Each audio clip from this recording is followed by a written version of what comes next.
Once, a personal trainer asked me, "Are you an emotional eater?" My straight answer was, "No, I'm not." But do you think that is the truth? Knowing or answering if we are emotional eaters or not could be tricky, because no one wants to be ashamed of that. Why could that be embarrassing? And more importantly, what are we missing if we don't recognize we are emotional eaters? Our days are different. Some days we are more tired than others. Our emotions each day are different. Sometimes we think we don't follow our meal plan because we are lazy or because we love overeating. But we forget the huge role that our emotions play in our eating. We don't even realize when our emotions are playing against us, when it's actually happening. The good news is when we realize of a moment where we have emotionally eaten, we start being aware and conscious about it. And so we can take back the control of ourselves. Another part on this, if we are not eating properly, balanced, our body at some point is going to demand the missing energy and nutrients. Here's my experience and how this looked like from my angle, and you can get some ideas for yourself.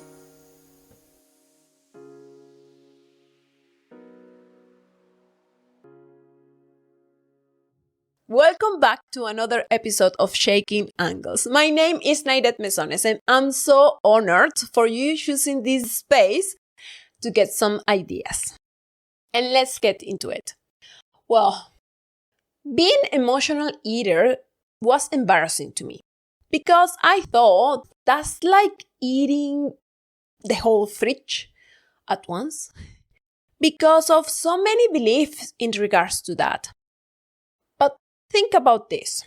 When having a balanced diet, I could properly get lunch, breakfast, and snacks during the day. But getting home by 6 p.m., quite commonly, I want to eat the whole house. Snacks, burgers, dinner, everything I see. My first thought in regards to this was the toughest meal of the day is dinner. But while in lockdown, all meals are tough, or were tough for me. It's difficult to stick to a meal plan during the whole day while being in lockdown. We want more cakes and cookies and chips and everything. I want to eat every 5 minutes, even when I'm not hungry. So the problem wasn't the dinner. The issue was that in a stressful situation, it is easy to lose focus while being tired, angry, or nervous because of problems at work, money issues. It's difficult to resist pancake, chips, and all the cheat meals that we love and we will enjoy. And why? Because that's the way our brain is taking us to a known place, a known and comfortable place to us. Now, why usually by 6 p.m. in regular days? Because by that time, I'm already pumped with everything going on in my life. When something stressful is going on, we lose the focus of new habits or anything that's not essential. It's like we enter in a survival mode. Do you remember when in a previous episode I discussed a situation when I was petrified by joining a conversational group? Well, this time I want to emphasize a different fact from the same situation. Do you remember that instead of joining the group, I ran away to the next door restaurant and I ate a huge piece of chocolate cake while crying? Honestly, I didn't even think about. I didn't make the choice of going there consciously. After 2 years of that situation, a personal trainer asked me, "Are you an emotional eater?" And of course I said, "No, I'm not." But I slept over it because I don't trust my quick answer anymore. And this situation made me realize that I am an emotional eater. An emotional eater is a person who eats to find relief, to solve her or his issues.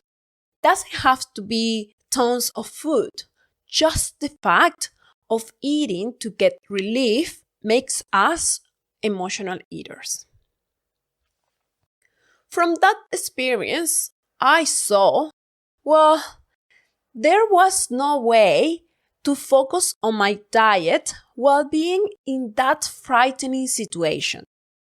My body knew that eating was a way of feeling better. Additionally, when eating sweets and chocolate, hormones of pleasure are released. So it's real, the pleasure that we feel.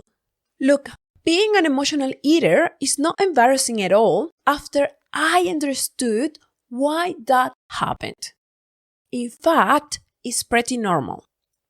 Whether we are under pressure because of so much work or the selfish boss we have, because we are in a new stage of our life, maybe immigrating or having kids, money issues, family or business.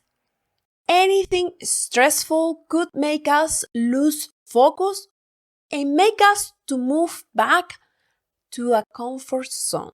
In a stressful situation, eating could be a good place to find a quick relief, but we don't always need a shot of pleasure, a quick but not real solution. We need to solve the situation for real. So, what can we do? And what I did, to be honest, I observed myself before and after the situation. What was happening? Was I upset? Recognizing why we are eating. Am I running away from a situation? It's totally helpful to find out if we need to eat, if we are eating for pleasure or because we need nutrients. These answers will give us consciousness to evaluate better, to find the root cause of the issue and a real solution for it. A lot of times we are hiding our emotions or the issue we are facing by eating. Keep in mind, if we don't see it, we don't recognize it, we won't solve it. So, we could stop ourselves and take the time for that emotion or issue. Asking ourselves, can I do something about it? Why am I upset? Or am I tired? And let's suppose you are upset about an argument with your boss. Can you do something about it right now? If not, we could say, I think about it tomorrow. Or sometimes we need to take the time to recognize to ourselves and give the support. Sometimes that's enough. If we realize, I am tired, if that tiredness is mentally, having a 5 minutes break from everything could help you.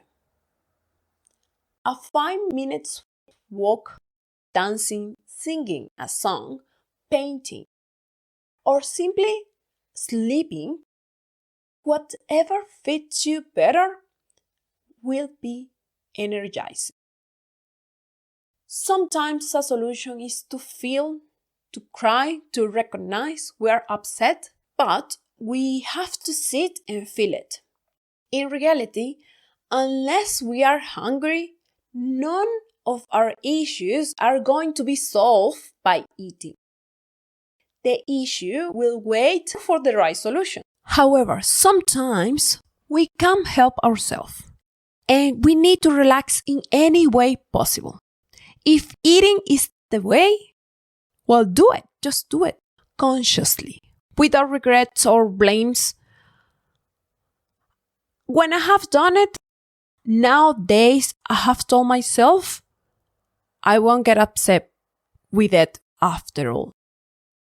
Because that's the problem when we get upset with ourselves. Because nowadays I know that's the relief I need, and tomorrow I'll be better and back on track. In the same way, other days, regardless everything else has fallen apart, I could decide my eating and exercising is the win I have that day. It's only in my hands. This perception is key to me because it takes off the blame and regrets and makes me more aware of my decisions in this sense. It gives me back the control of my life and myself. If I'm going to eat, it's because I decide to do it, not because life have taken me there. It helps me to be happier. No matter how bad the day was, I can get a win. I can switch the mood of my day with my actions. When everything else has fallen apart, looking from the angle that exercising and eating well is the win needed, it could make us winners even in the worst days. Now, another interesting point could be when we say, I'm always hungry. Oh my God, why do I always want to eat? Why am I like that? It's amazing how perfect our body is. It tells us when we need nutrients by feeling hungry. If we do more activities, naturally we're going to require bigger amount of food. And that explains why some days we eat more than others. But our body doesn't ask for pizza, cake, arepa, bread, or chocolate. It asks for nutrients. Whatever we eat, our body takes what it needs. So when we feed our body junk food, we might not get the nutrients our body is asking for. Just some of it. Quickly after, we might feel hungry again. In my case, I used to justify that by saying, I need a cake, I need a snack, I need something else. But in reality, our body is still asking for nutrients. If we don't eat properly the right food, the right nutrients, we stay in that cycle, eating more quantities of food, but not actually the nutrients the body is requiring for. And that could explain why I am always hungry. In the same way, if we eat just salad, lettuce, our body isn't going to be satisfied. We need a balance. We need quantity and right type of food. Understanding and listening to our body will mean if we are always hungry, the quantity or type of food, or both, aren't the right for us. Here is where a specialist can help us. Nowadays, we have even apps like MyFitnessPal, which are helpful in that matter. And here's another reason or possible reason why dinner is the toughest meal to stick to a plan. If we don't eat the right amount and type of food during the day, our body at some point demands the food that is missing. And at dinner, it's like when our body starts saying, hey, enough, I need more energy, vitamins, or whatever is missing. So, the takeaway today. We know about the relationship between our emotions and eating, but we don't actually know when it's happening. If it is a bad day, exercising and eating healthy could be the win needed. And last but not least, being hungry always doesn't mean I eat too much. It means I haven't eaten right, either quantity or nutrients. And just as a reminder,